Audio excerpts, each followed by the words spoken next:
mais je vais déjà commencer par ça. Nouvelle machine. Ici, je mets l'ISO direct parce qu'il n'y a pas le problème. Donc, on va dire que ça, c'est pfSense 11. Pour se repérer, on va laisser 20 Go, ça suffira bien. On va juste lui mettre un petit peu de mémoire.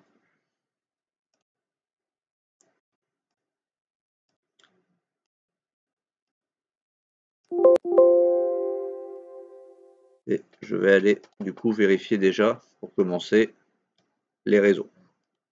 Toujours commencer par là. Comme ça, on est tranquille.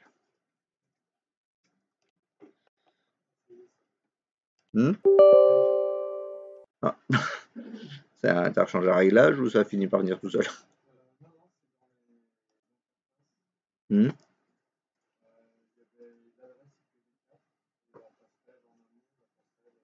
Il avait pas pris. Ah,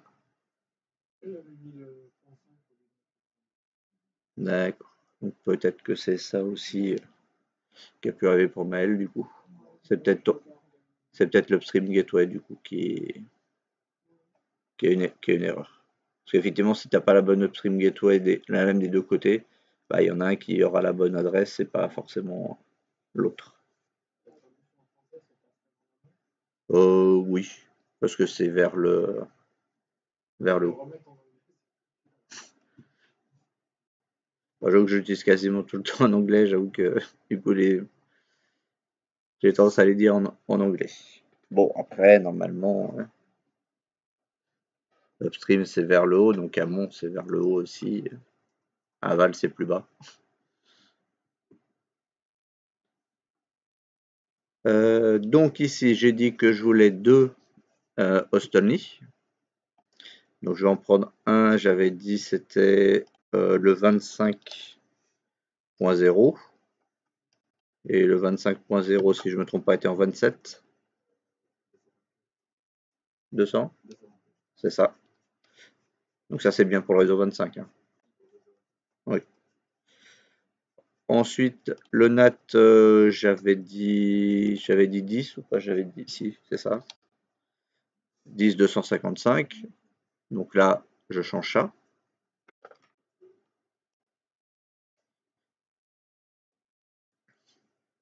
Ah, ça, j'ai pas vérifié. Si jamais au loin, là, c'est un peu trop juste ou que c'est trop gêné par l'éclairage, du coup, l'adresse que j'avais donnée hier et le mot de passe, c'est encore valable si vous voulez regarder avec le VNC. Si au besoin. Donc ça, c'est le NAT. Et ensuite, du coup, on avait dit 75. Et le 75, je crois que j'étais en 25, c'est ça?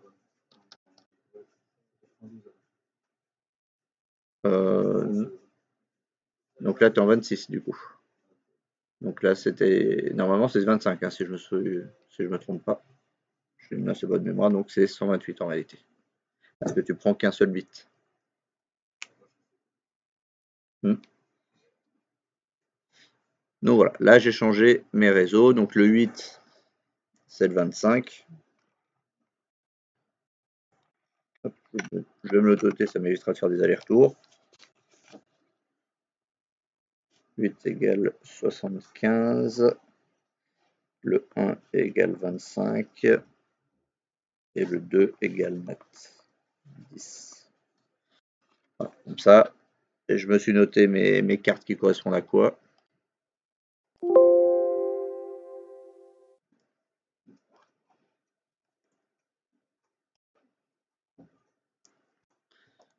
Donc ici, pfSense France. On va commencer la première sur le NAT. Et je rajouterai la deuxième carte après. Donc j'installe le pfSense, UFS, le disque en entier.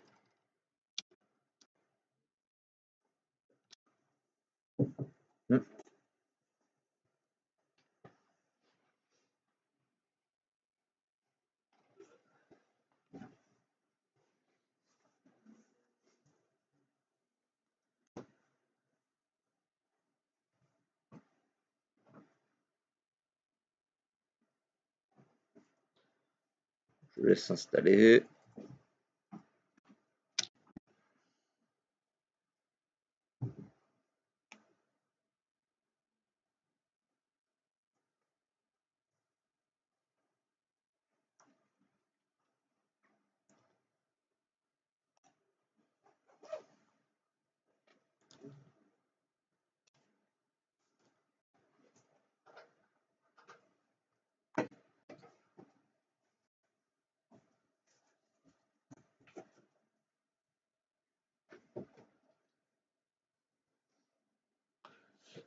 Voilà, donc il me demande si je veux utiliser des VLAN.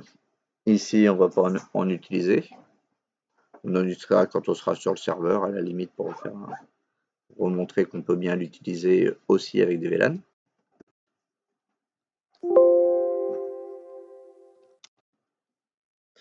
Ici, EM0, puisque de toute façon, il n'y a qu'une interface.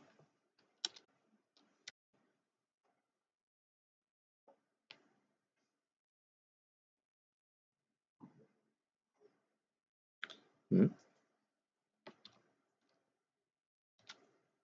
pouvez me reposer la question. Yes. Ah, peut-être que par défaut, il prend non comme réponse. Parce que j'ai pas fait le yes, j'ai fait entrer. Et si ça se trouve, il prend non comme réponse par défaut. Non, pour savoir si je voulais continuer et valider les interfaces que j'avais, l'ordre d'interface que j'avais donné. Bonjour. Donc ça se trouve, c'est pour ça qu'il m'a reposé la question.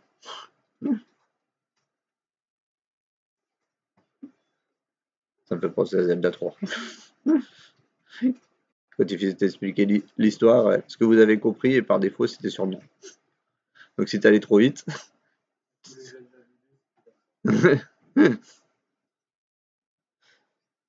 Voilà, donc là, il me l'a mis en DHCP, donc je vais le mettre en statique.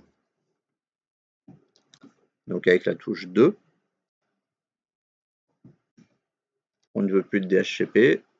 Donc là, je vais lui donner 10, 0, 0. Allez, on va mettre 5.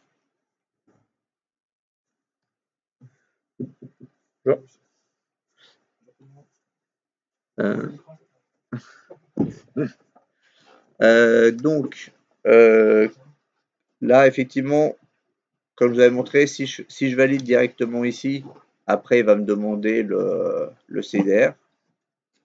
Et du coup, c'est Michael qui a montré que ça marchait aussi comme ça. Juste derrière l'adresse, on peut mettre le CIDR directement. Et ça ne va pas vous poser la question après du CDR, du coup. Il va le reconnaître automatiquement si vous le mettez en une seule ligne dans cette question-là. Donc, c'est au choix. Soit vous le mettez tout de suite derrière, soit vous attendez qu'il vous pose la question. Oui. D'accord.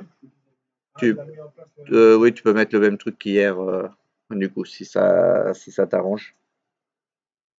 Du coup, je l'ai laissé. Donc, normalement, j'ai regardé, il devrait être opérationnel. Donc, l'adresse, je pense pas qu'elle ait changé. Je vais quand même revérifier.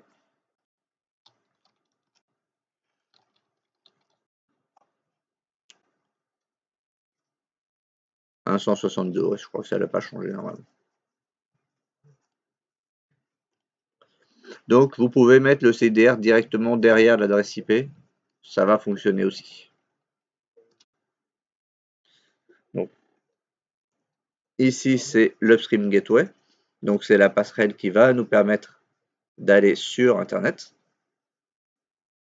Donc, ici, c'est 10.0.0.2, puisque c'est toujours la deuxième adresse par défaut donnée par pfSense. Pas par pfSense, par VMware. Donc, c'est dans le cadre où vous n'y avez pas touché. Parce que si vous voulez, rien ne vous empêche d'y toucher. Donc là, est-ce que ça doit être la gateway par défaut? Oui. Et on veut toujours pas d'IPv6 ni de serveur DHCP sur le WAN. Et on va rester en HTTPS.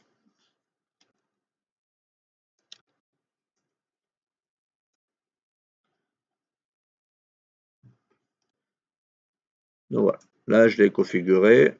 Donc si je voulais, parce que là, avant de rajouter la deuxième carte réseau, je pourrais effectivement décider de l'arrêter et de faire un clone à ce moment-là.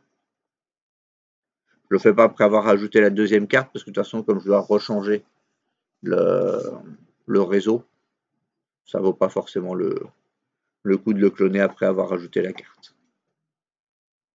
Mais vous pouvez aussi en réinstaller un autre, c'est pas très long non plus. Mais bon, pour montrer que ça marche, clone, full clone,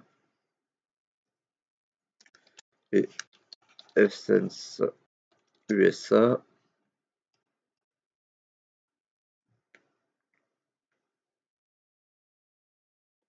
Donc c'est bon, ça a marché. 1.162.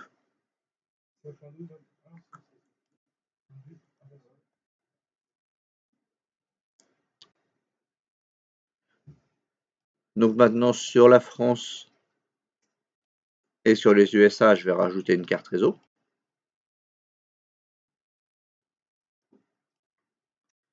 Si jamais il y a des moments où vous trouvez que je vais trop vite ou quoi, faut pas hésiter à me dire ou que je recommence une manip. Faut pas hésiter, il n'y a pas de problème.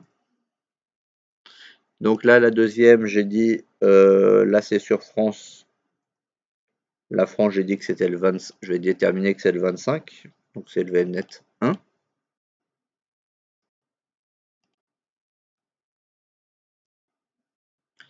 Et pour les USA, du coup, je vais déterminer que c'est le VMnet 8. Puisque c'est l'autre qui est en Stonely.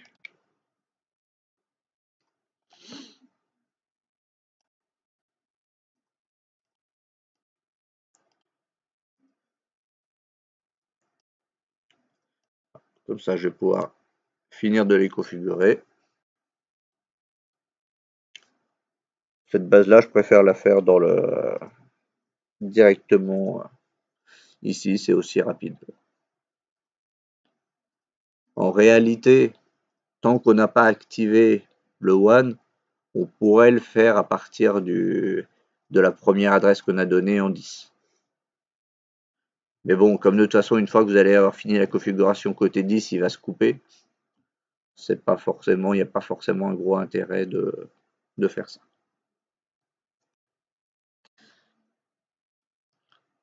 Donc ici, je vais réassigner les interfaces, maintenant qu'il me trouve bien ma deuxième carte. EM0, d'abord il n'y a pas de VLAN. EM0 pour le One. EM1 pour le LAN. Parce que de toute façon, ici, j'ai que deux interfaces, donc il n'y a pas à se mélanger. Donc je suis sûr.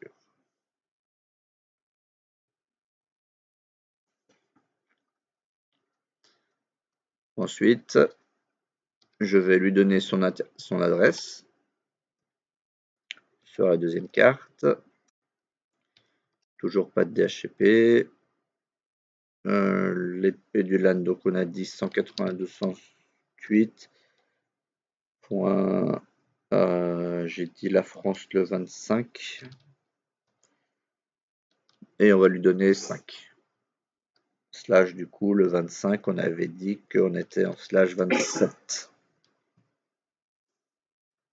Oui, c'est ça. Le 75 c'était 25 et le 25 c'était 27. Donc ici c'est du LAN, donc on met pas d'upstream gateway. C'est pas lui qui est relié directement. Toujours pas d'IPv6 ni de DHCP.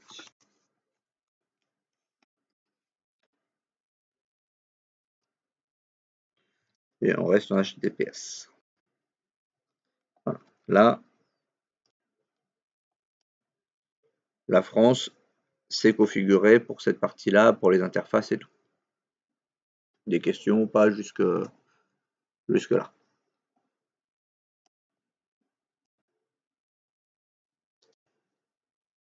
Après, je vous dis, vous pouvez mettre les deux cartes tout de suite, mais du coup, vaut mieux être sûr avec un en passant par le DHCP pour être sûr que les cartes ne sont pas inversées par rapport à ce que vous pensez quand il a booté. Donc ici, je vais rechanger l'adresse de mon One, puisque comme j'ai fait un clone, bah forcément il a cloné aussi l'adresse. Parce que ça, il y a eu un ou deux cas comme ça où du coup il y avait eu des doublons d'adresse. Et du coup, après, les PC avaient un peu de mal à s'y retrouver du coup. Puisqu'il y avait des doublons, il fallait redémarrer après pour régler les doublons. Donc non, je la veux pas en DHCP. Et donc là, c'est 10.0.0. On va mettre 10.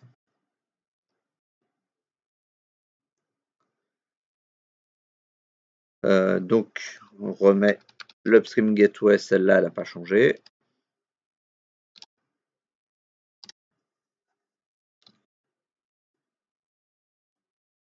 Non plus. Non.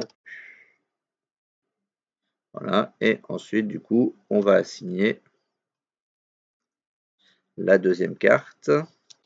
Toujours pas de VLAN. EM0, EM1. Oui, je suis sûr de ce que j'ai mis comme carte. Parce que là, j'en ai que deux, donc c'est pas compliqué. Et si vous avez plus de deux cartes, qu'il faut faire des fois faire un peu plus attention si on ne sait pas mélanger. Donc, je vais lui donner son interface. Donc, c'est la deuxième. Non. Donc, on est à 192.75.5, histoire de rester à peu près dans le... On va lui mettre .10.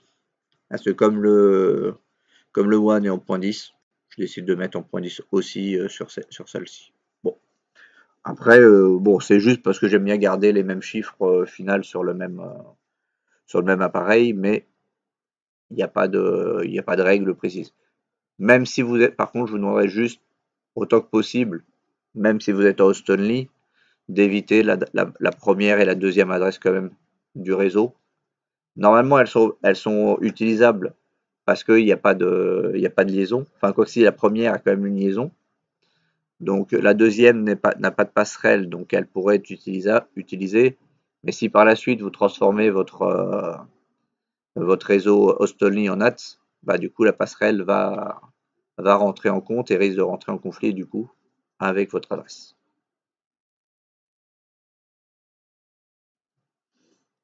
Donc ici le 10 et on est en /25 du coup.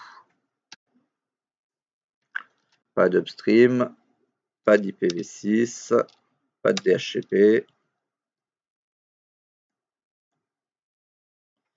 Et on reste en HTTPS. Voilà, comme ça, les deux sont réglés. Maintenant, bah, je vais reconfigurer les machines que j'avais en graphique pour pas en recréer de nouvelles. Donc du coup, on va dire que le serveur, lui, il va être utilisé pour la France. Voilà, ça tombe bien, il est sur le webnet. La France, c'est bien le webnet 8, non? On finit par me mélanger aussi. Non, c'est le webnet 1. Bah, du coup, ça sera pour les USA, puisqu'il a déjà le webnet 8. Et lui, bah, il a déjà le webnet 1, donc ça tombe bien. Et ce que je vais faire, c'est que je vais le renommer.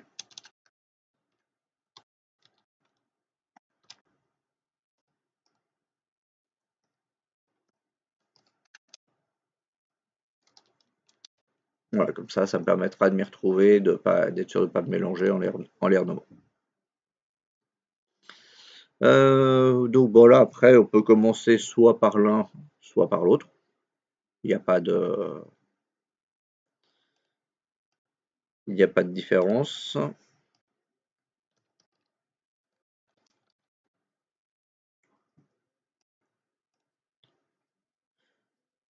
Donc je vais par contre reconfigurer mon adresse parce que j'étais en IP statique puisque je suis sur un serveur.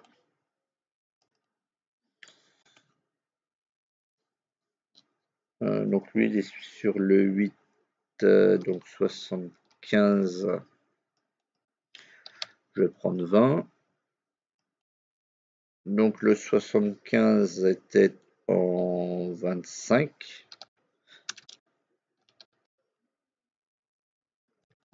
Et la passerelle c'est 75.10. Bonjour.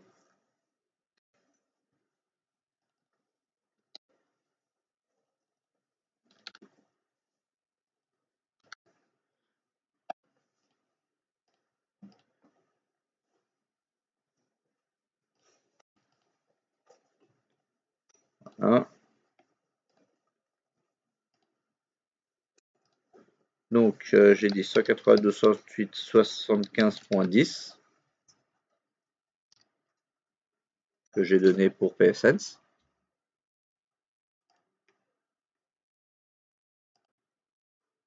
Donc admin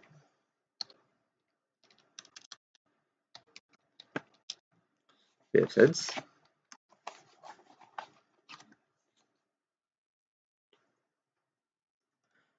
Donc là il y a le petit wizard, donc on le passe pas.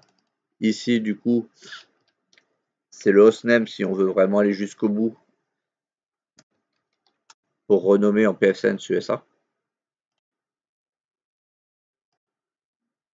Mais après le reste on n'y touche pas. Je remets quand même par sécurité l'upstream gateway.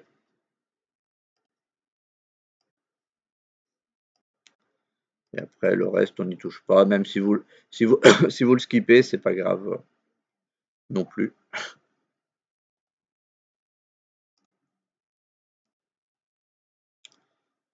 Ouais. Si je retourne ici, je vois bien normalement mes deux interfaces. Bah, en fait, normalement, elle est censée, comme tu l'as fait dans la ligne de commande, elle est censée rester. Mais quand on passe par le wizard, comme elle apparaît pas par sécurité, je préfère lui retaper. Normalement, il est censé la prendre quand même, puisque tu l'as déjà tapé avant et tu l'as configuré logiquement avant dans la ligne de commande. Quand tu passes ton adresse du WAN en statique. Ah, sur l'interface.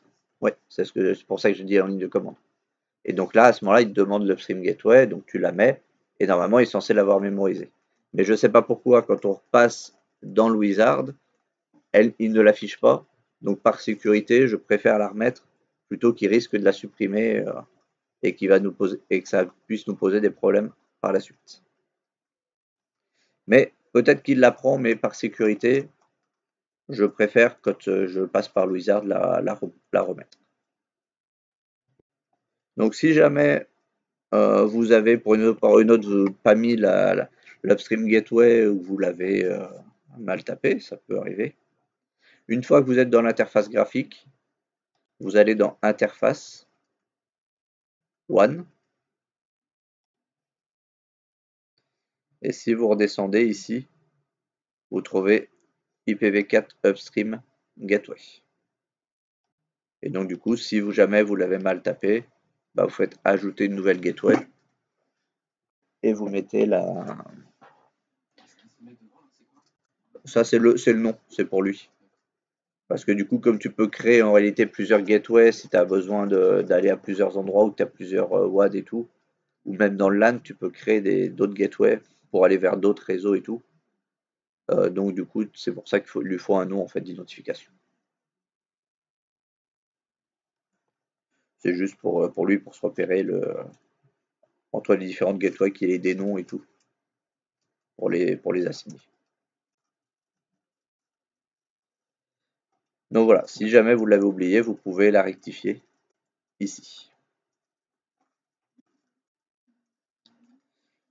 Donc maintenant, je vais aller dans le firewall.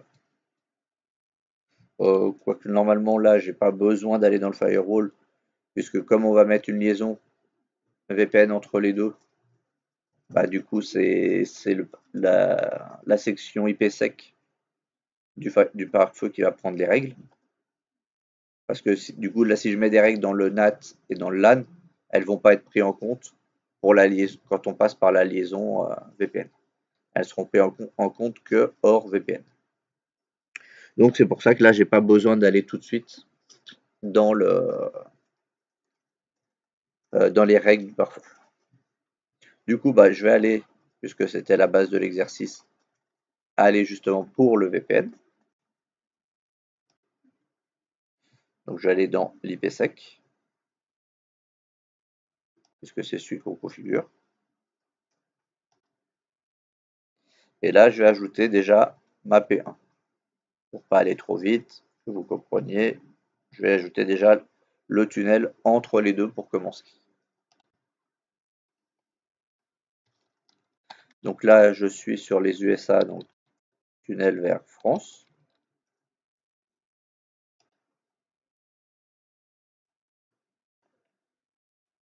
Là, donc c'est l'IPv4 et on dit que les interfaces qui vont faire la liaison, ça va être qui va faire l'interface, la liaison, c'est le WAN, puisque c'est le WAN qui est commun entre les deux PSS, donc ça va se faire par le WAN. Après, ça aurait été le LAN qui était commun entre les deux, on aurait choisi l'interface LAN. Mais en général, c'est plutôt le WAN qui fait la liaison, puisque le LAN, le WAN représente dans notre cas Internet. Ça simule Internet. La Remote Gateway, donc c'est là qu'il faut bien faire attention.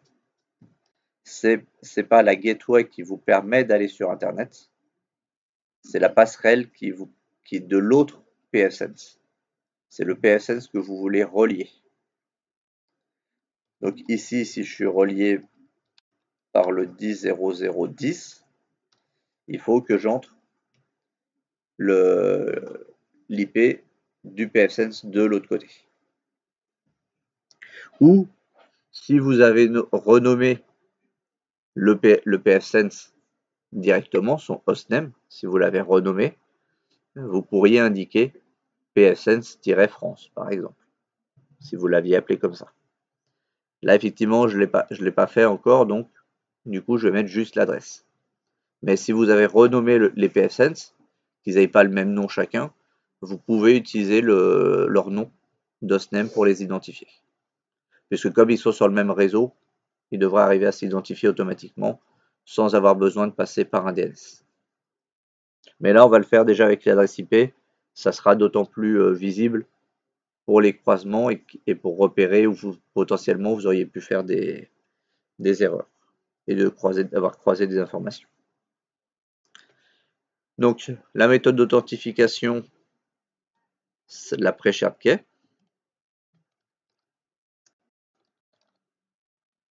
Donc, je ne vais pas inventer de trucs, je vais utiliser toujours la même. Ici, je vais mettre en 256. Le reste, je le laisse. Bon, là, c'est histoire d'augmenter un petit peu la sécurité, même si en réalité, il n'y a pas de risque ici. Mais le tout, c'est de bien faire attention à la fin aussi, que les deux algorithmes utilisés soient bien les mêmes de chaque côté du tunnel. Sinon, il va y avoir des soucis. Ouais, j'ai pas fait le test, mais il y a des risques qu'il y ait des soucis. Et après, tout le reste, on le laisse. Là, il n'y a pas besoin de notre niveau de configuration de s'en occuper.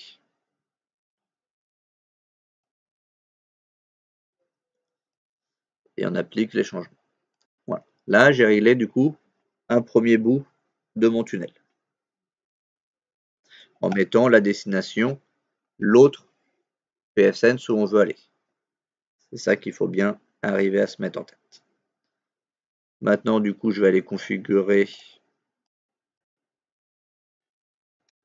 l'autre côté. Donc ici, je vais aller déjà reconfigurer aussi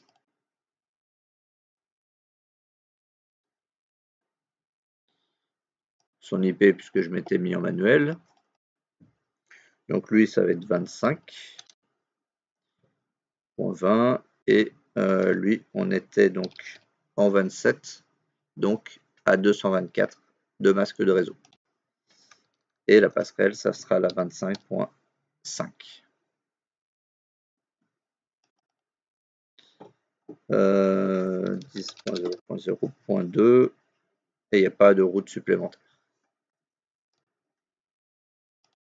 Donc sur Ubuntu, n'oublie pas de déconnecter la carte et de la reconnecter.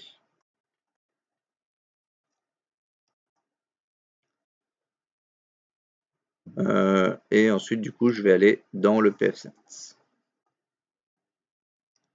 Donc 10.0.0.5.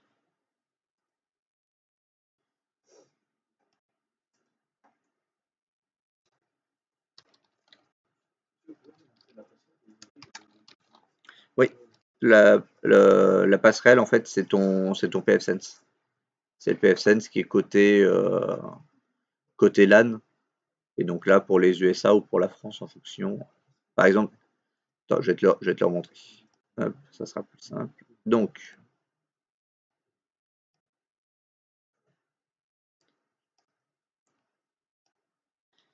ici, la passerelle, c'est le pfSense, j'avais déterminé que c'était 25.5 son adresse.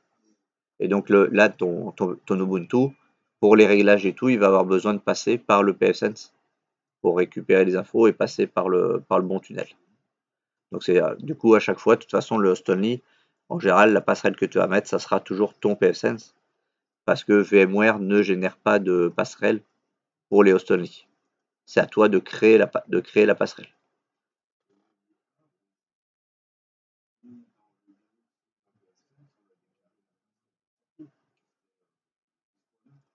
Si, quand on a déclaré l'adresse en 10.0.0.5 et 10.0.0.10, il nous a demandé l'upstream gateway. C'est celle-ci qui nous permet d'aller vers l'extérieur. Est-ce que vous vous souvenez un peu du schéma que je vous avais fait ou pas par rapport à l'upstream gateway? Sinon, je vous le refais. Hein. Vous voulez que je le refasse un peu ou pas? Hop, il n'y a pas de souci, on va le refaire. Hop. On va afficher un tableau blanc. Donc ici, on a deux pfSense. USA, France. Donc derrière, on a un switch.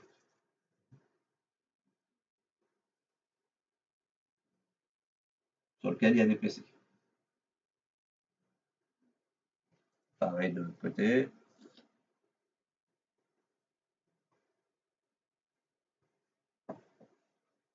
Bon, ici on n'a qu'un PC, mais on pourrait avoir autant de PC qu'on voudrait, ça reviendra même. Donc ici, on est en 192, 168. USA, j'ai dit que c'était lequel? Le 25? Non, 75. 0/25. Ici, on a le 192, 168, 25, 0/27. Et qui va relier ici,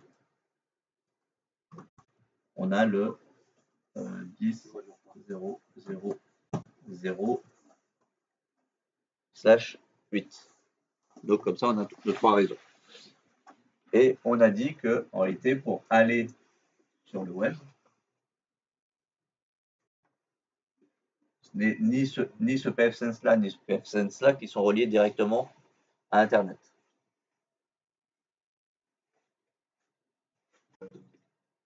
Du coup, en réalité, ici, il y a un switch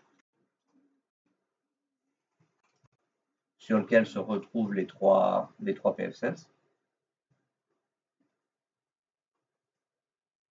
Voilà. Et ici, on a la box.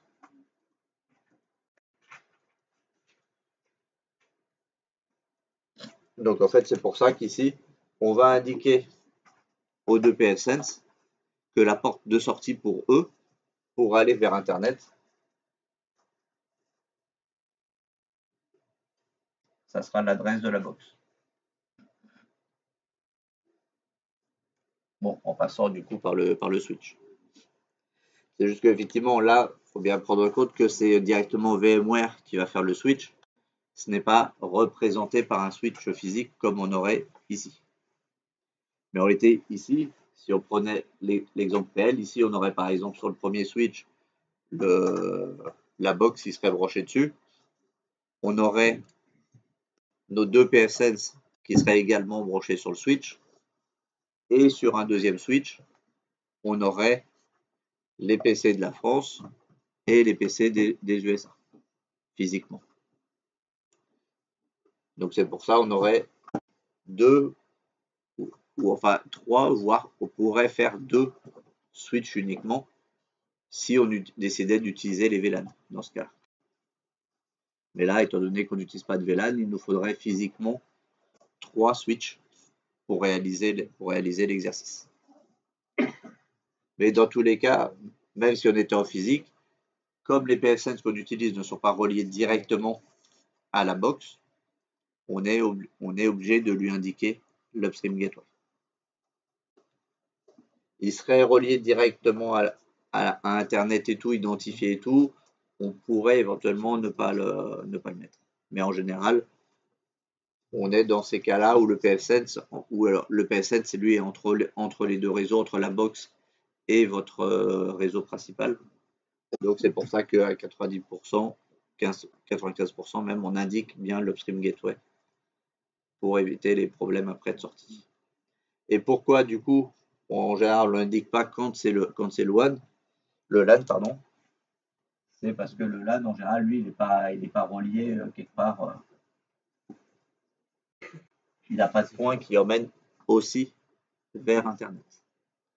C'est pour ça qu'il n'y a pas de stream gateway sur le LAN, parce qu'il n'est pas relié directement sur Internet. Ça, je vais l'effacer. Mais on pourrait avoir le cas d'un double WAN. Hein. Ça pourrait arriver pour des questions de redondance et tout, et de sécurité pour la continuité de service. On pourrait avoir des gros trucs qui utilisent plusieurs connexions WAN de fournisseurs différents, ce qui est le cas des data centers d'ailleurs. Donc dans ce cas-là, on pourrait avoir plusieurs upstream gateway dans plusieurs réseaux. Mais c'est juste que du coup, si vous en mettez une dans le LAN, lui, il ne va pas le considérer forcément comme un LAN, il va le considérer plutôt comme un WAN. Et du coup, il y a des réglages par défaut qu'il va mettre en place qui ne vont pas forcément fonctionner. Et qui, justement, je crois d'ailleurs, peut-être que c'est ça, du coup, ça se trouve mal. Peut-être que ça se trouve, tu as peut-être mis une upstream gateway dans ton LAN. Et du coup, si le LAN, comme il le considère comme un WAN, il ne met pas en place la règle d'anti-blocage. La règle qui empêche de ne pas pouvoir arriver à PFSense par le port 80 ou 443, qui est mis en place sur le LAN. Si tu as mis une upstream gateway, du coup, il le considère comme du WAN. Et du coup, il ne met pas en place cette règle-là. Et comme par défaut, toutes les accès sont bloqués, je pense qu'il y a peut-être une possibilité que ça soit ça. Donc du coup, il faudrait essayer de reconfigurer l'interface de ton LAN sans mettre d'upstream gateway pour voir. Ça peut être une possibilité de, comme puisque tu dis que c'est l'interface web qui est bloquée et que tu n'arrives pas à accéder, ça peut être une des raisons du coup. Parce que les réglages par défaut qu'il fait, c'est des réglages de WAN et non des réglages de LAN. Et il n'y a que le réglage du LAN qui permet d'empêcher d'éviter de se retrouver bloqué et de ne plus pouvoir accéder à la configuration. À tester, mais ça, du coup, ça peut être ça. Là, ça m'est revenu en même temps. Donc voilà, est-ce que c'est un peu plus clair ou quoi en faisant ce schéma-là, le but de l'upstream gateway? C'est bon pour tout le monde? Moi, pas trop, mais... Non, vas-y, pendant qu'il est là. Je comprends le principe, mais j'ai grave du mal sur les passerelles, sur les... C'est pour ça que t'avais essayé ou pas de faire un plan là pour cet exercice-là? Ouais, mais bah, tu montreras le plan que tu avais fait. On va voir si tu l'as. Ok. Bon, tu essaieras d'en refaire un, sinon de montrer qu'est-ce que tu avais identifié pour voir si je peux te guider sur la meilleure façon de faire le plan ou quoi, d'organiser le plan. Le Stream Gateway, en fait, ce qu'il faut se mettre en tête à la limite, c'est qu'elle est commune entre chaque PFSense. Si tu as plusieurs PFSense qui sont reliés sur le même réseau, le Stream Gateway sera toujours la même. C'est vraiment le point de sortie final. C'est comme ici, c'est la porte de sortie qui donne sur le hall d'accueil. Alors que la passerelle ici, bah, c'est la porte qui donne sur les différentes salles à l'intérieur du bâtiment, si tu préfères. Je ne sais pas si c'est comme analogie, ça parle un peu plus. Éventuellement, pour repérer, c'est ça. L'Upstream Gateway, c'est vraiment celle qui permet de sortir du site. Et les passerelles, les autres passerelles, c'est les passerelles qui te permettent de naviguer à l'intérieur du site, ou comme dans un ascenseur entre plusieurs étages. Et le 0, c'est la passerelle, l'Upstream Gateway, parce que c'est vraiment celle qui te permet de sortir du bâtiment. Tu ne vas pas sortir du bâtiment par le deuxième. Normalement. Parce qu'il y a des bâtiments, des fois, qui sont tordus, hein, qui ont plusieurs niveaux et tout. Donc voilà. Ouais. Bah. Je peux. Donc ici, tu as ton ascenseur. Donc tu as plusieurs étages. On va dire que là, ici, c'est au 75e, c'est aux USA. Au 25e, c'est en France.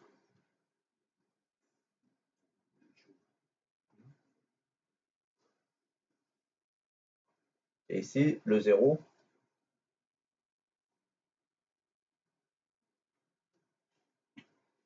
c'est la rue. On va dire c'est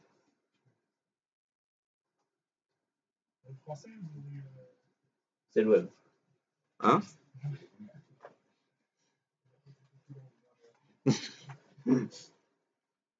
Voilà. Là, pour représenter, du coup, chaque étage, c'est un routeur dans le même bâtiment. Donc, du coup, toi, au début, là, tu vas faire des échanges, du coup, entre la France et les USA, mais ces deux-là, ils ont besoin aussi d'aller sur Internet, sur le web. Donc, du coup, ils vont passer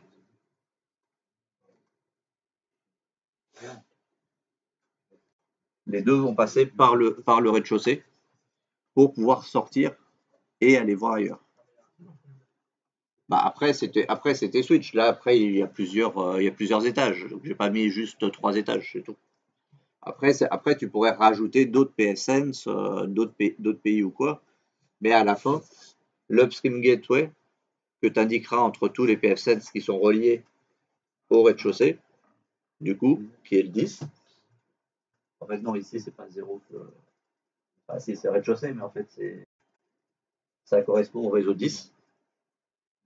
Donc c'est vraiment le réseau qui va te permettre d'aller sur Internet. Et là c'est l'Upstream Gateway.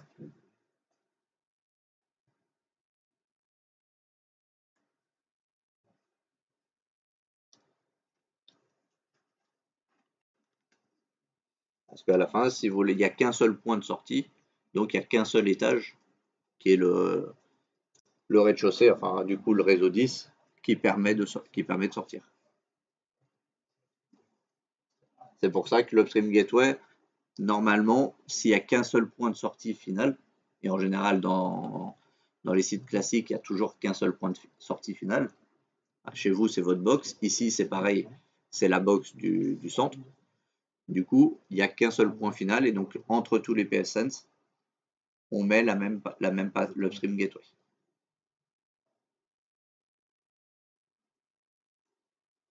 Bon, là, je reste sur un schéma simple. Après, on pourrait aller beaucoup plus loin avec des doubles, des Upstream Gateway qui donnent sur des Upstream Gateway. Donc, bon. Mais voilà, déjà, pour comprendre le principe, on peut parler effectivement d'un ascenseur où l'Upstream Gateway, c'est le niveau 0 qui permet de sortir vraiment à l'extérieur et qui est commun du coup entre tous les PSense qui sont sur le même réseau, qui sont sur le réseau web.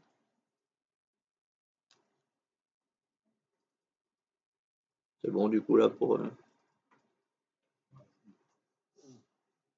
effacer ou pas?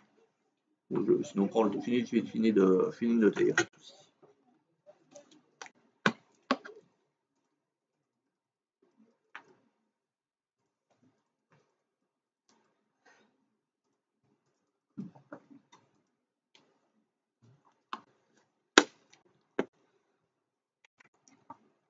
Du coup, ce que je vais faire comme ça sera fait. Je vais mettre les signatures. Comme ça sera fait.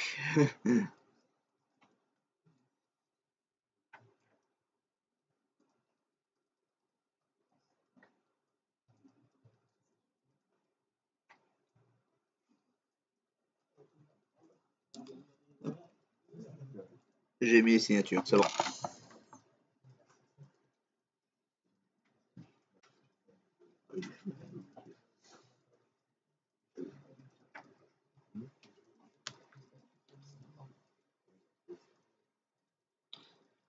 Donc c'est bon, je pourrais effacer sinon. Ok. Pendant que vous signez. Le rouge, il s'efface mieux. Il laisse moins de traces.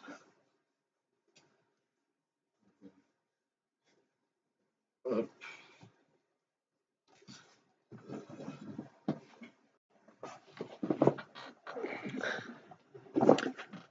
Je sais plus si ça marche. Non. Oh, c'est une autre couleur. Et que bonne blanche.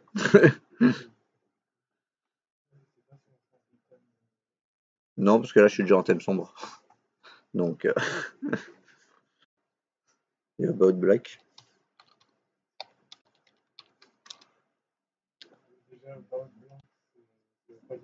Ouais, c'est page blanche, je sais. Ouais, c'est white donc. Mais bon, on sait jamais, ça aurait vu. Mhm. Bon, après, tu as sûrement des sites qui te permettent d'avoir des fonds de la couleur de ton choix. Hein. Oui, aussi. Mhm. Aussi. Mais bon, j'imagine que tu as bien des sites qui l'ont déjà fait et tu as juste un bouton à cliquer pour choisir la couleur. Mais bon, là, je l'ai pas forcément sous la main. Non, c'est vrai que le blanc est un peu vif, donc un gris clair, là, ça pourrait être déjà pas mal. Mais ce qu'il y a, c'est qu'il y a le texte. Bon, après, il suffit que j'ouvre un Paint hein, aussi. Paint plein écran, un petit coup de pot de peinture. Ok, donc, du coup, on en était. On avait configuré les USA, on était en train de configurer du coup la France. Donc, parce qu'il y avait la question de la passerelle, ce qui emmenait à la passerelle d'Upstream Gateway.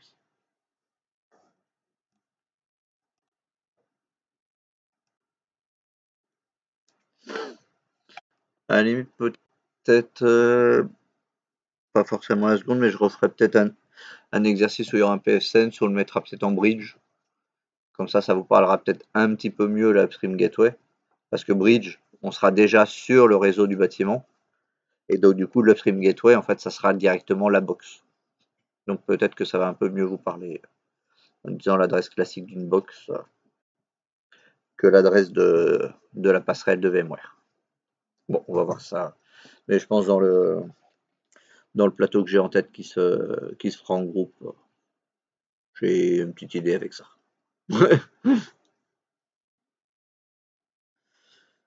Donc je pense que ça sera dans fin de quinzaine à peu près, ce plateau-là. Donc ce sera un plateau assez conséquent, mais par contre il sera en groupe. Il y aura un côté de la salle et l'autre côté de la salle.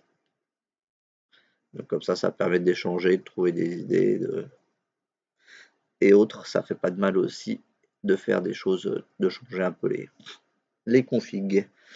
Alors, donc du coup, là, j'étais en train de me connecter.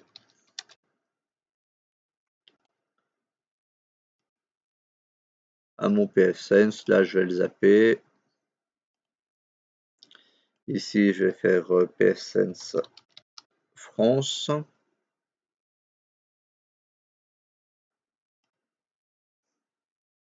Pour le renommer. Et je vais vérifier dans mon interface one que mon upstream gateway soit bien là. Elle est bien là. Donc ça, je suis tranquille. Ça va m'éviter des soucis.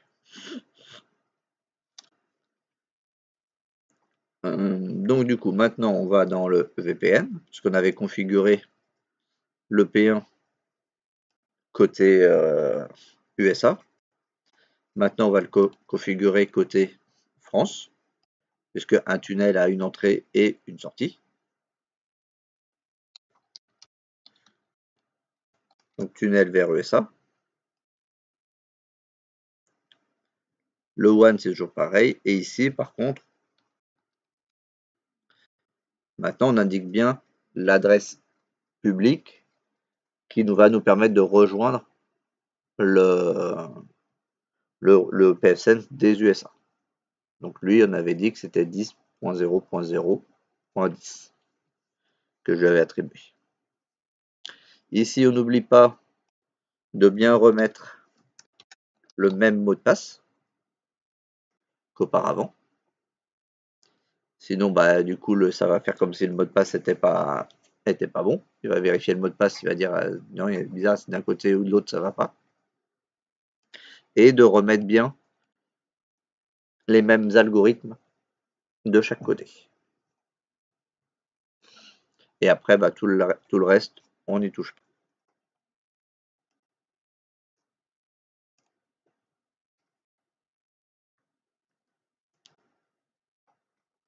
Donc ici, on a créé notre tunnel.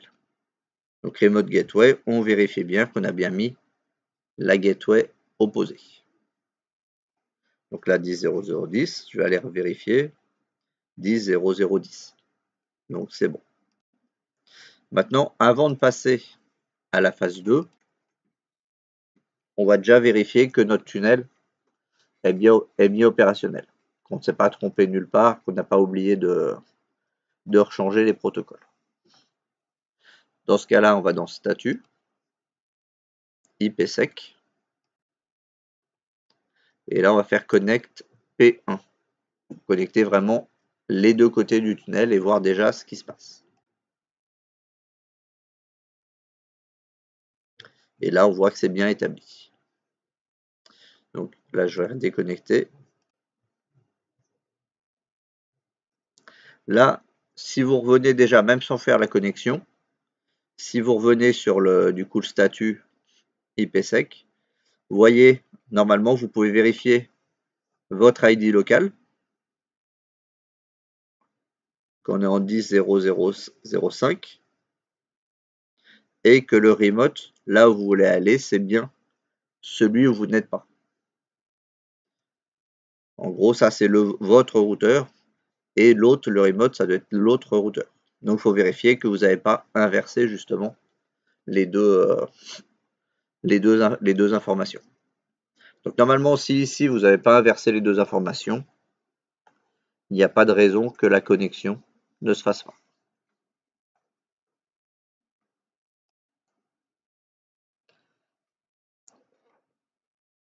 Et donc là, c'est établi. Après, il va normalement nous mettre le temps depuis quand c'est établi.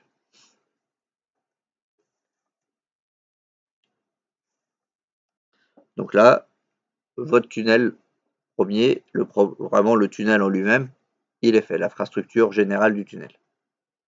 Maintenant, il va falloir lui dire quelle route, quelle voie combien il y a de voies à l'intérieur et combien de voies qui est autorisé à passer sur ces voies-là. Donc du coup, là, les voies vont correspondre aux phases 2 et au réseau que l'on veut interconnecter. Du coup, on va... Donc du coup, là, on avait configuré la phase 1. Maintenant, on va configurer la phase 2. Donc on retourne dans VPN IPsec pour les réglages.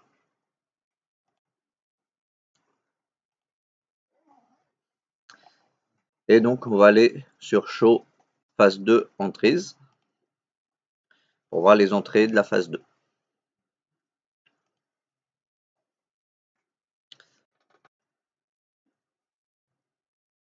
Donc la description ici, on est sur la France.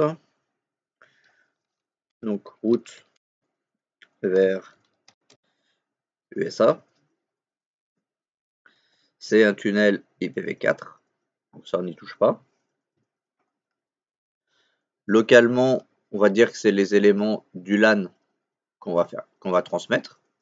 On pourrait mettre juste une adresse ou un network en particulier qu'on voudrait, mais ici on va laisser sur les réseaux le réseau LAN. NAT, on n'y touche pas. Et Remote Network, c'est du coup les réseaux qu'on veut rejoindre de l'autre côté. Donc si ici on est sur le 192.68, normalement c'est 25.0 la France, en 27. Donc non, là on est sur le... oui, c'est ça. Donc là c'est le contraire, c'est on veut mettre les USA. Puisqu'on est sur la France. Donc c'est 75.0 en 25 pour bien matcher les éléments. Donc c'est vraiment le réseau sur lequel on va par la suite. Ici, l'AES, on va remettre le même niveau de sécurité que l'origine. Donc juste AES 256. En SHA 256, ça on laisse pareil. Mais pour rappeler, on pourrait également mettre d'autres niveaux de chiffrement pour la phase 2. On n'est pas obligé de garder les mêmes niveaux. Et ici, on peut cocher le Keep Alive qui va envoyer des pings réguliers à travers le réseau pour garder bien le tunnel et la connexion ouverte. Donc là, comme toujours, le truc, c'est de ne pas se tromper, de ne pas croiser, et justement de bien croiser les réseaux et non pas de mettre les réseaux sur lesquels on est déjà.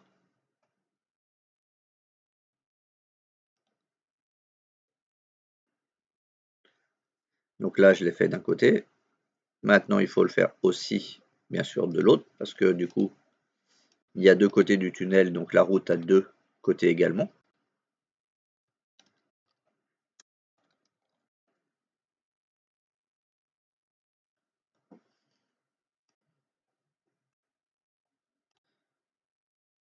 Donc pareil, add P2. Donc là, c'est route vers France. Et le network, du coup, c'est l'opposé. 28, 25.0 en 27. Bon, mais pareil, l'AES 256, SHA 256. Et on keep aussi on coche aussi le Keep Alive.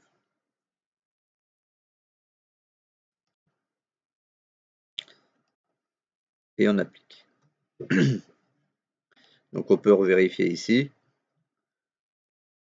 Ici, on voit bien que mon adresse locale, je suis en 75.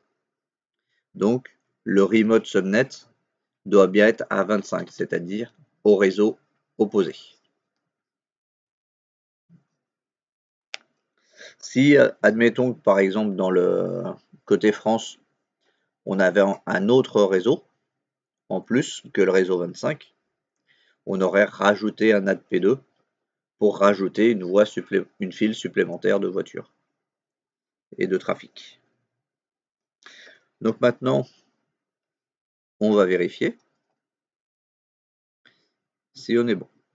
Donc là, pareil, on va dans le statut et on va dans l'IPsec. Ah bah là, il me l'a automatiquement connecté, du coup. Si jamais il ne vous le connecte pas automatiquement, bah vous faites connecter. Là, je vais le faire ça, par exemple, pour montrer. Voilà. Là, j'ai toujours mon tunnel qui est actif, mais j'ai ma phase 2 qui n'est pas connectée. Donc, je vais cliquer dessus. Ici, ça nous permet de revoir encore une fois l'écart entre les deux, pour voir que le local, on est sur le 75. On vérifie sur notre base d'adresse, on est bien 75. Et que le remote, on veut aller justement sur le 25. Donc là, je fais connect.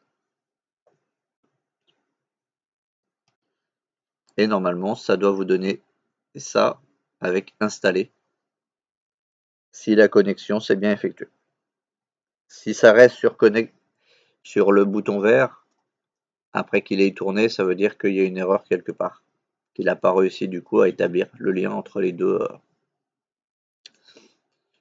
éléments.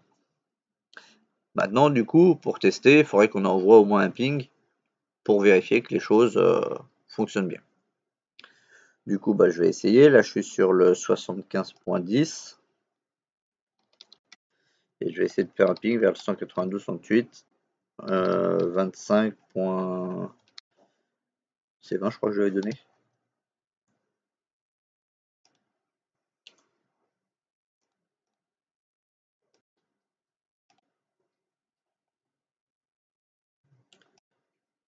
C'était bien 20.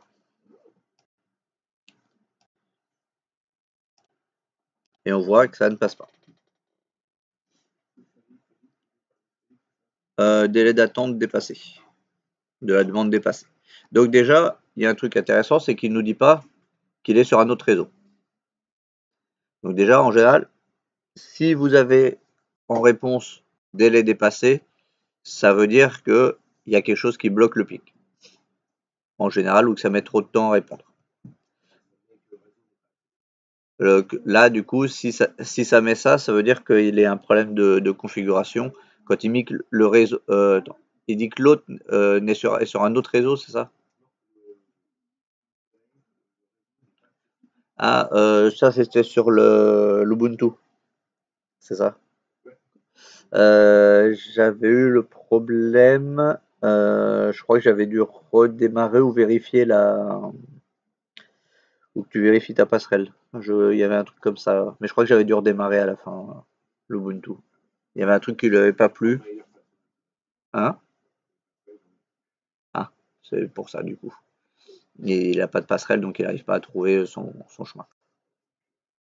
Mais par exemple, si vous faites un ping et que vous dites que l'autre est sur un réseau non disponible, en général, ça veut dire que soit la machine n'est pas allumée du tout, ou que effectivement il y a un problème de configuration. Si par exemple là j'essayais de pinguer l'adresse, ici je suis sur 75 normalement. Là, par exemple, si je fais ping 192.168.75.25, normalement ça répond pas, c'est une machine qui n'existe pas. Donc quand ils disent impossible de joindre l'autre destination, ça veut dire qu'en général la machine est éteinte. Mais ça peut être aussi des fois parce que elle n'est pas sur il n'est pas sur le même réseau. Donc ça peut être lié à un problème de passerelle également. Mais voilà, en général, si vous avez déjà délai d'attente dépassé, ça veut dire qu'il y a quand même déjà une liaison qui se fait. C'est juste qu'il n'y a pas de retour.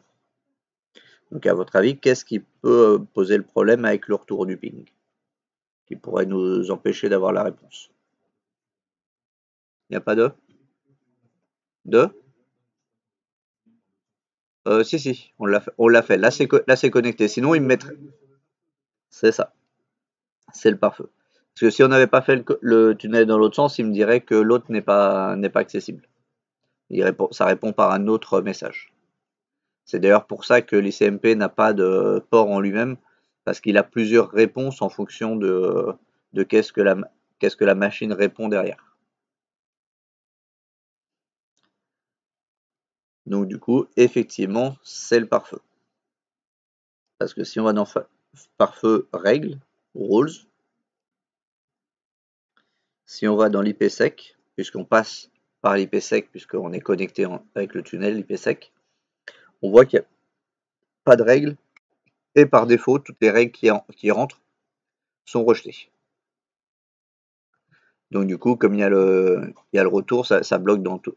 En fait, comme il y a ce message-là des deux côtés, bah du coup le ping il essaie de rentrer, mais comme il est bloqué, on ne peut pas.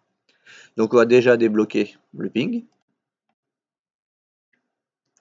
Donc on va faire une règle qui laisse passer. Et ici dans le protocole, on va choisir ICMP. Donc on travaille bien en IPv4. Et ici voilà, c'est les différentes réponses que peut avoir l'ICMP.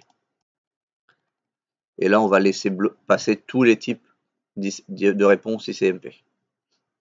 Mais si on voulait, on pourrait bloquer que certaines réponses. Enfin, laisser passer que certaines réponses. Donc là, on bloque de toutes les sources vers toutes les destinations. On pourrait préciser, puisque là, on n'a que deux réseaux qui passent, juste les deux réseaux. Mais là, on va mettre toutes les destinations.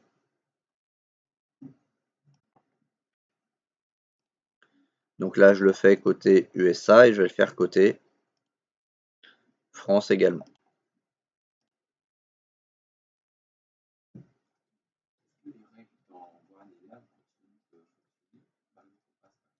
Non. Si tu es connecté par le tunnel IPsec, c'est que uniquement les règles de l'IPsec qui fonctionnent. Pas les règles du LAN et du WAN. Après, c'est là que ça peut éventuellement être intéressant si j'avais bien compris comment ça marchait. C'était les règles flottantes. Parce que si on va dans les règles flottantes, on va voir qu'on peut choisir aussi la règle IPsec. Donc on peut les configurer et pour les trois interfaces simultanément normalement. Mais j'ai pas encore trop essayé avec. Mais le principe, ça serait ça. De dire que les règles qu'on va créer vont s'appliquer à ces trois interfaces. Mais bon, on va rester sur le plus classique pour l'instant. Après, vous pourrez éventuellement faire des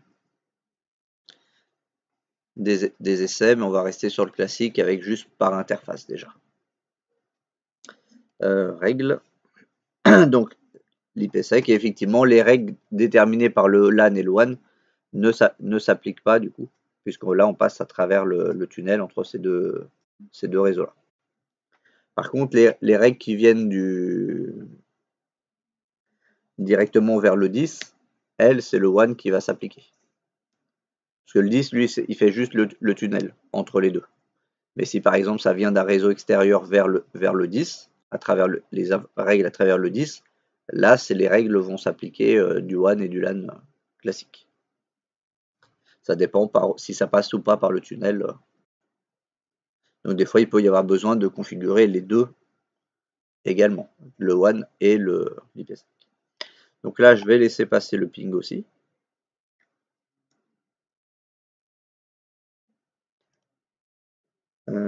ICMP, tous.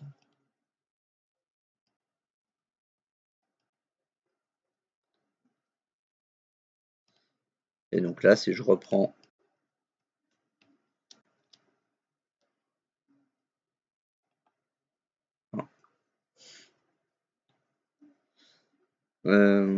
pourquoi tout à l'heure ça. Ah non, c'est normal, j'ai pas mis la bonne. J'ai pas essayé de pinguer la bonne adresse. C'était mon test du 25 que j'ai. 25.20. Voilà. Là, on voit que ça passe. Alors que juste un peu avant, comme j'avais essayé de pinguer le 25.20, j'avais le délai d'attente dépassé. En général, le délai d'attente dépassé, 95% du temps, c'est le pare-feu qui bloque. Donc comme vous avez ça, si vous avez bien vérifié déjà que la configuration du réseau soit bien la bonne, que les adresses utilisées soient bien les bonnes et tout. Si après dans le ping vous avez un retour de délai d'attente dépassé, 95% du temps, si tout le reste était bon, c'est le pare-feu qui va poser des soucis.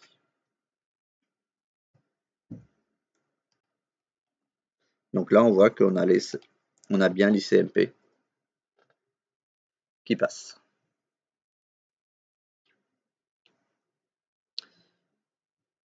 Donc des questions jusque-là ou pas? Maintenant, est-ce que c'est un peu plus clair sur le fait de justement bien croiser les réseaux et non pas d'utiliser les réseaux sur lesquels on est pour le remote?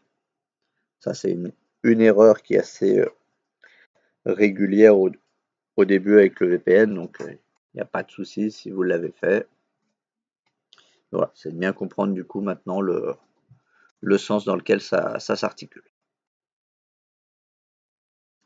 Et après, du coup, normalement, j'avais remis quelques règles de pare-feu histoire de continuer un petit peu à en refaire un petit peu.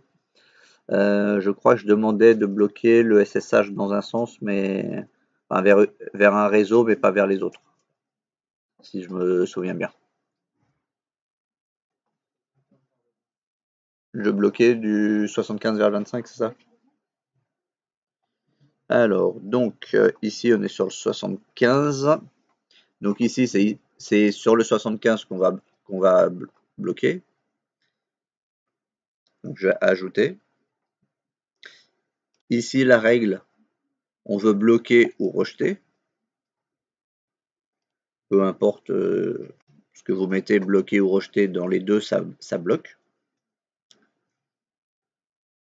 La famille, c'est de l'IPv4. Et le protocole, ici, on sera sur du TCP, puisqu'il s'agit du port 22.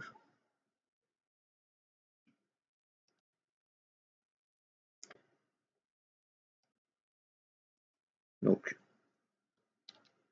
on bloque quand ça vient du 192.168.75.0 /25. Donc, on bloque quand les demandes se font de ce réseau-là vers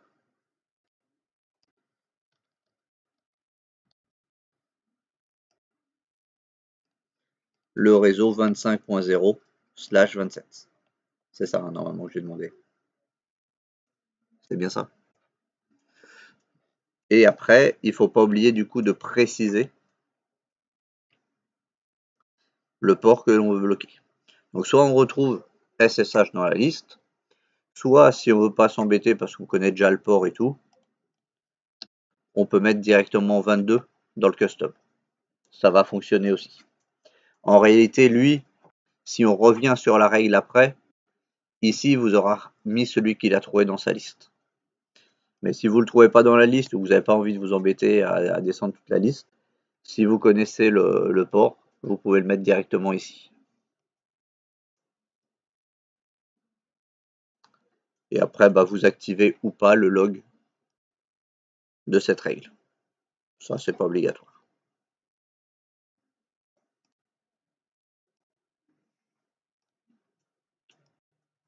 Et donc là, du coup, SSH desk at 192.168.25.20, on voit que ça ne répond pas. Et après, je vais tester un autre pour voir.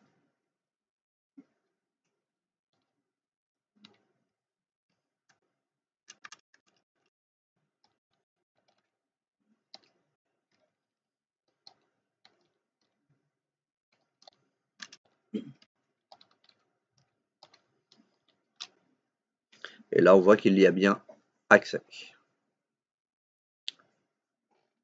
Donc, on voit que la règle a bien fonctionné. De bloquer le SSH vers un réseau, mais le laisser passer vers d'autres réseaux. Parce que celui-là, c'est un réseau qui est à l'extérieur.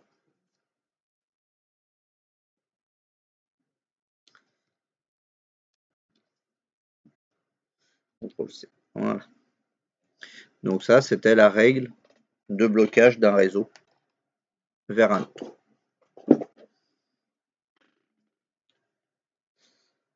Et ensuite, après, bon, c'était pour rappel, c'était pas vraiment forcément pour tester, parce que comme on a mis du NAT, bah, on a déjà il arrive quand même à faire du transfert entre les éléments, le réseau 10, en fait, transfère chacun sur le réseau du LAN.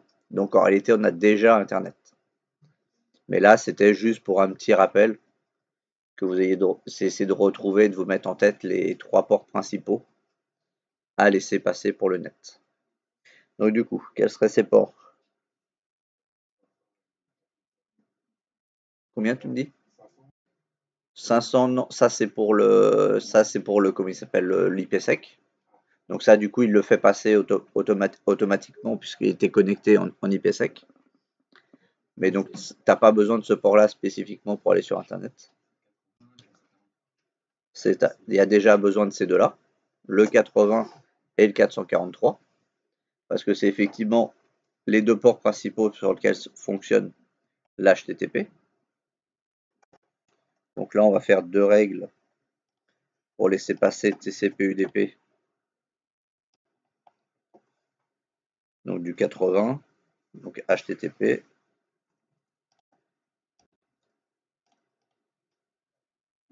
Et on va faire la même chose pour l'HTTPS. Donc là, normalement, lui, il est classé par ordre alphabétique. Donc là, le H, on le retrouve au bon endroit. Donc là, effectivement, avec ces deux-là, déjà, on pourrait avoir accès à Internet, mais est-ce que c'est suffisant pour avoir une bonne qualité? Hein? C'est ça. Parce que sinon, il faut connaître les adresses IP des différents sites pour pouvoir y aller, ce qui n'est pas très pratique. Puis quand vous allez cliquer sur un lien, du coup, le lien, lui, il aura le nom de domaine, il n'aura pas le site, l'adresse IP du site, donc vous allez vous retrouver bloqué. Et effectivement, si on veut laisser passer Internet,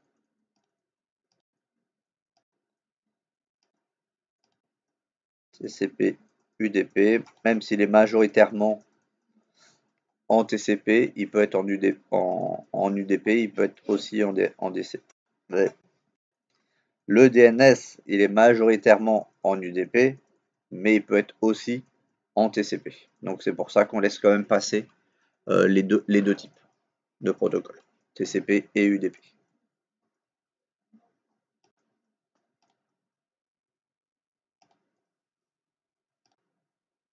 Voilà, donc normalement, avec ces trois règles-là, vous laissez passer les informations.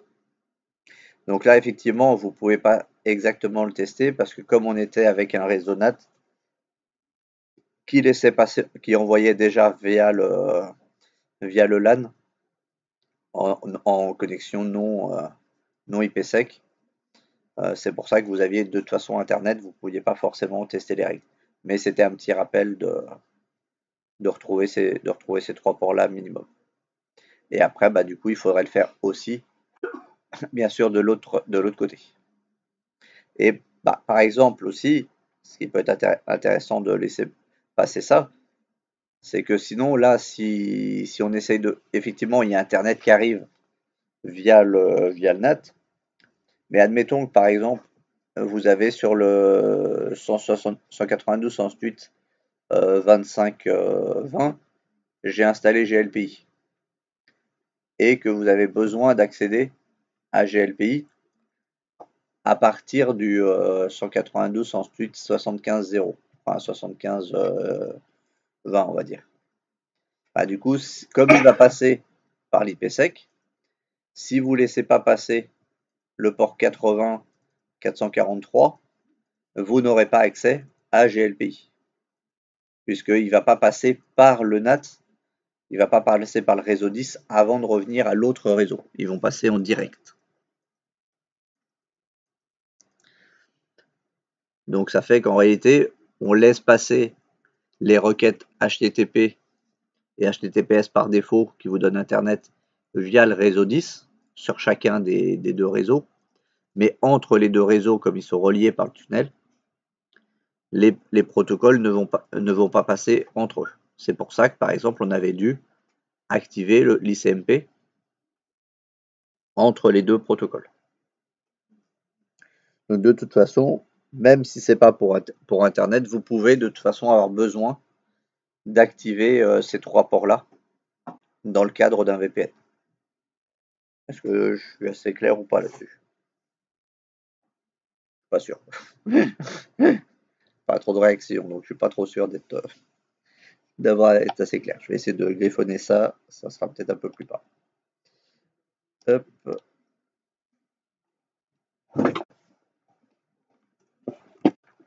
Si je reprends le schéma. On avait du coup le web ici.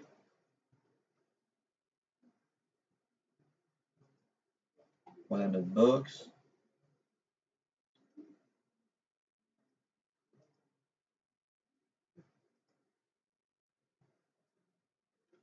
Donc ici, on a notre tunnel. Donc si quelqu'un demande ici, j'ai un PC, il demande, on va dire, glpi.usa.com.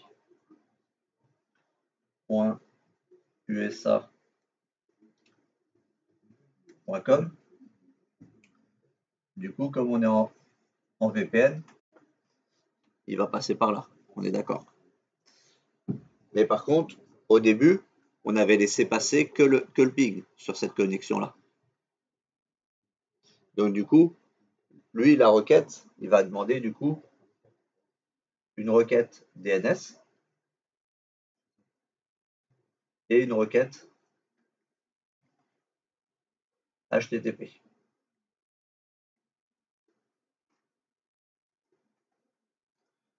Du coup, on va avoir besoin de le faire passer dans ce tunnel-là, les informations, parce qu'en fait, les informations ne vont pas faire comme ça.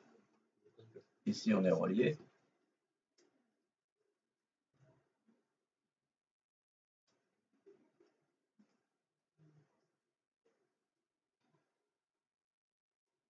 Donc, si la connexion est entre la demande se fait entre la France et les USA, on aura besoin d'ouvrir les ports 80, 443 et 53 pour que ça fonctionne. Pourquoi? Par contre, ici, si on a un autre PC ici, là, qui demande par exemple Free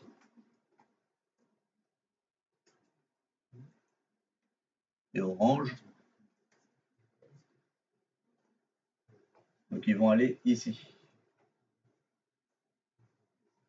Ils ne vont pas passer dans le tunnel. Ils vont passer directement par le 10 pour aller sur Internet. Donc du coup, ils ne vont pas passer dans le VPN où les règles sont bloquées.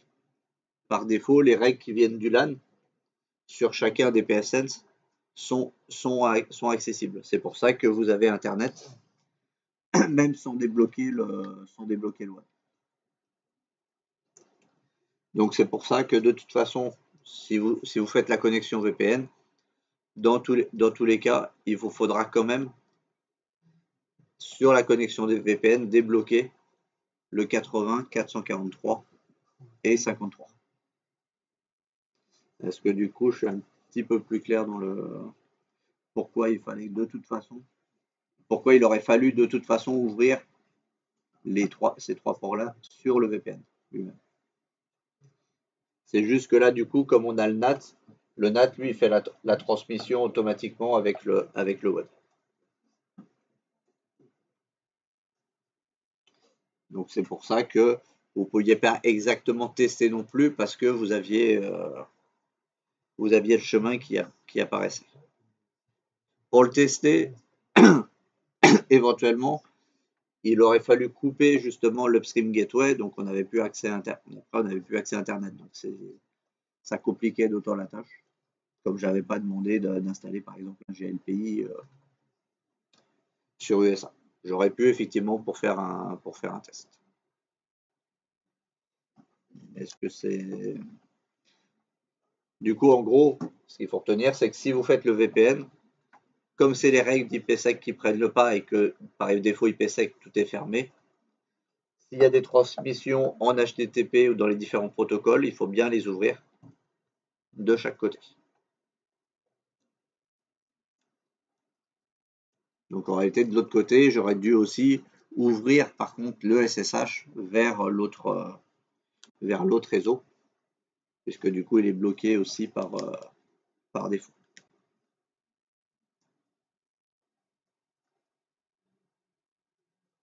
Donc voilà. Et avec ça, du coup, on a, si je me trompe pas, fait les différentes parties de l'énoncé. C'est ça ou il y a autre chose? De mémoire, je crois que c'était ça, non? Ouais. Hein? Là, tu as essayé de refaire et ça ne fonctionne toujours pas? Bon, je vais venir voir. Donc du coup, sinon, avant je... Ouais.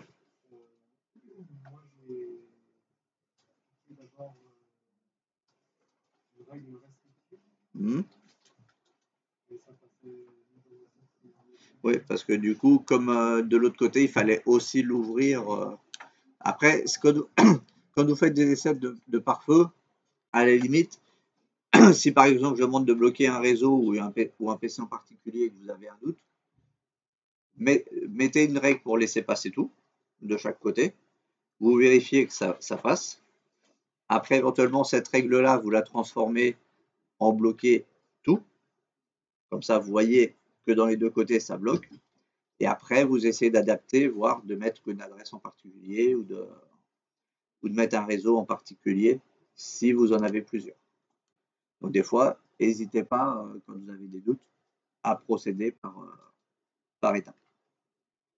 Parce que si déjà vous mettez la règle complètement ouverte et que vous voyez que ça ne marche pas, déjà c'est qu'il y a un autre souci. Plutôt des fois que de mettre la règle tout de suite restrictive, au moins déjà de vérifier que ça fonctionne de base en laissant passer et après de faire les restrictions de plus en plus serrées. Mais parce qu'effectivement, là, normalement, il aurait fallu effectivement que j'ouvre aussi de l'autre côté le port 22 vers les autres réseaux. Et après, un élément qu'il fallait bien penser aussi, c'était de vérifier si vous aviez tous les... si le SSH était bien installé sur la machine où vous essayez de connecter le SSH aussi. Parce que si c'est un Ubuntu et que vous n'aviez pas installé le pod SSH, bah, du coup, vous ne pouviez pas tester parce que dans tous les cas, ça vous refusait la connexion. La différence, c'est que si le pare-feu est actif, ça ne va pas vous mettre connexion fusée, ça peut vous mettre timeout à la place. Et que si jamais le serveur SSH n'est pas installé, il vous mettra lui par contre connexion refusée. Parce que du coup, il n'y a pas de port, le port n'est pas ouvert, donc du coup, il peut pas se connecter. Il vous le dira directement, il attendra pas un certain nombre de secondes avant de dire j'ai pas de réponse. Et la non-réponse est liée au pare-feu. Pour l'installer, c'est sudo apt install SSH. Normalement, il va faire directement la relation, il sait quel paquet va devoir installer. Sinon, c'est OpenSSH si vraiment il ne veut pas l'installer avec SSH. Mais bon, normalement, il n'y a pas de raison qu'il ne reconnaisse pas la commande directement SSH, il va savoir quel paquet aller chercher pour installer le bon programme.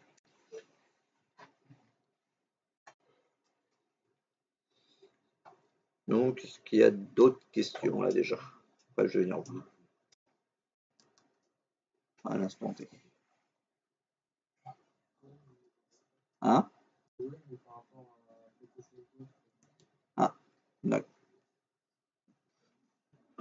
Je vais venir voir alors du coup. Hop.